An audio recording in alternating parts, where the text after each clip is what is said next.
Alors maintenant, on va voir pourquoi investir dans l'or, et ça sur le très long terme. On sait que l'or est la monnaie que les hommes ont choisie depuis plus de 6000 ans. Pourquoi ils ont utilisé l'or comme monnaie? C'est très simple, l'or est le candidat parfait. Il est inaltérable, il est relativement petit en termes de poids. Il y a suffisamment d'or dans le monde entier pour qu'il y ait une quantité significative un peu partout, mais l'or est suffisamment rare pour que finalement il n'y ait pas des grosses quantités qui viennent sur le marché. Chaque année, généralement, on va produire 1% de l'or déjà existant. Donc 1% c'est très faible, ce qui veut dire en fait qu'on a une stabilité incroyable de cette monnaie sur les années. Personne ne peut créer de l'or, sauf les alchimistes évidemment, mais quelque part l'or va avoir toujours plus ou moins la même masse. Donc en fait, un pays qui va être performant va généralement récupérer plus d'or, et un pays qui va être peu performant va en perdre. Donc il y a quelque part, il ne peut pas trop jouer avec la création monétaire comme c'est le cas aujourd'hui. Et donc c'est pour ça que l'or est utilisé comme monnaie par les banques centrales entre tous les pays. Ce qu'il faut avoir en tête, c'est qu'un pays qui n'a pas d'or n'est pas un pays souverain. Pourquoi? Parce que si jamais un pays rentre en guerre, d'un seul coup, en fait, plus personne n'aura confiance dans sa monnaie. Aujourd'hui, la monnaie, l'euro, le dollar, etc. sont basés sur absolument rien. Donc c'est basé sur la confiance que les gens ont. Si demain l'Europe rentre en guerre, qu'est-ce qui se passe? C'est que l'euro n'aura plus aucune valeur. Plus personne ne voudra d'un euro qui ne sera pas adossé à des grammes d'or ou à une quantité significative d'or.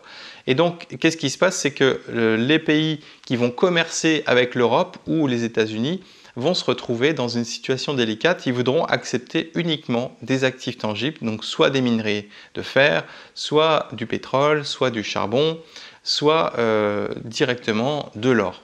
Et donc, ils ne vont pas accepter une monnaie qui va être imprimée de manière maladroite, qui va être imprimée de manière massive, comme c'est le cas aujourd'hui. Donc, il faut bien comprendre que l'or, c'est un outil de souveraineté.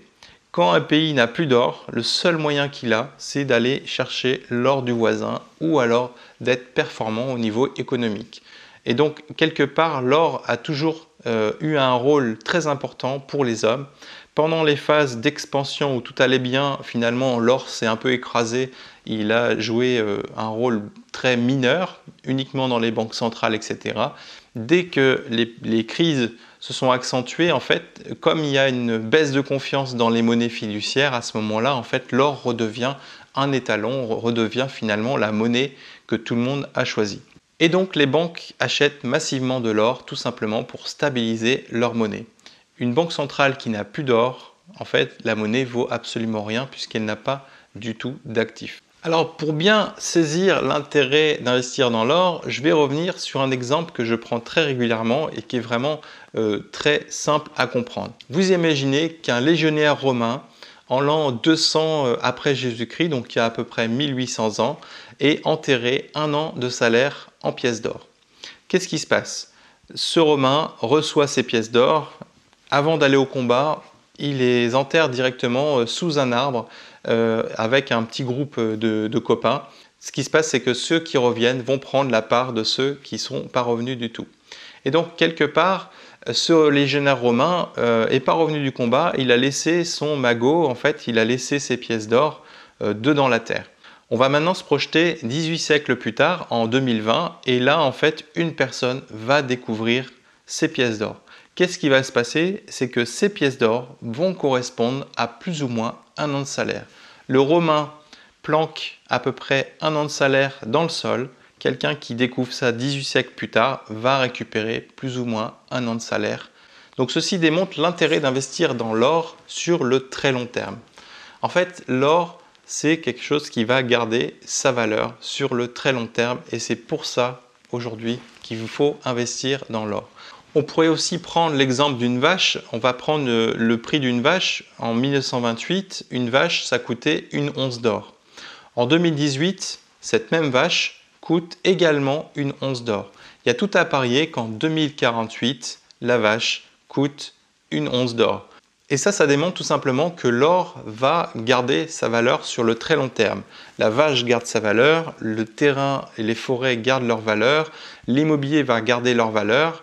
Mais si on analyse un petit peu la situation, on voit qu'en 1928, l'once d'or, c'est-à-dire la vache, coûtait 5,4 euros. Évidemment, c'était des anciens francs, mais en convertissant en euros, ça valait 5,4 euros.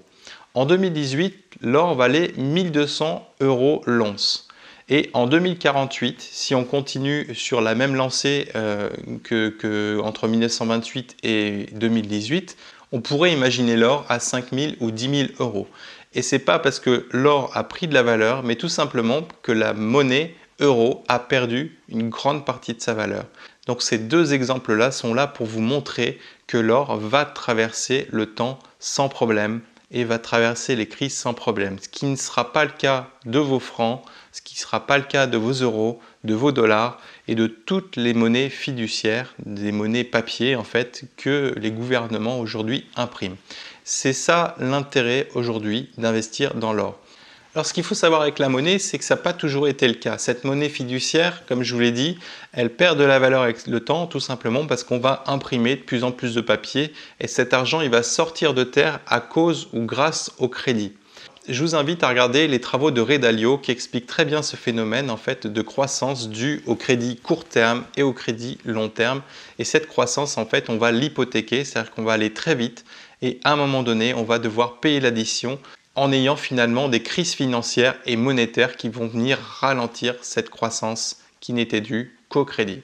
Et donc avant cette période-là, en fait, on avait un dollar qui était adossé à l'or et c'est en 1971, à la fin des accords de Bretton Woods, que le dollar a été déconnecté totalement de l'or. Avant ça, le dollar était relativement stable.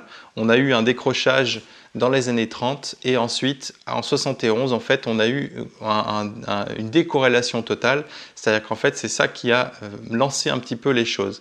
Avant les années 30, on avait un dollar qui depuis 1650 était très stable. En tout cas, ce dollar qui était basé sur l'or était extrêmement stable et on n'avait pas en fait de crise financière plus que ça. Et donc grâce à cet étalon or, on a pu avoir des périodes très stables du point de vue monétaire. Mais aujourd'hui, ce n'est plus le cas. Donc voilà un petit peu pourquoi l'or devient un élément central de votre patrimoine et pourquoi il faut investir dans l'or. Tout simplement puisque les monnaies perdent de la valeur avec le temps et de manière plus ou moins rapide en fonction des cycles dans lesquels nous sommes. Et donc aujourd'hui, investir dans des placements financiers qui sont libérés en euros n'a plus vraiment de sens puisqu'aujourd'hui, on sait très bien que l'euro est en train de perdre de la valeur très rapidement à cause de la dévaluation et à cause de l'inflation, en particulier l'inflation qui n'est pas calculée par l'INSEE.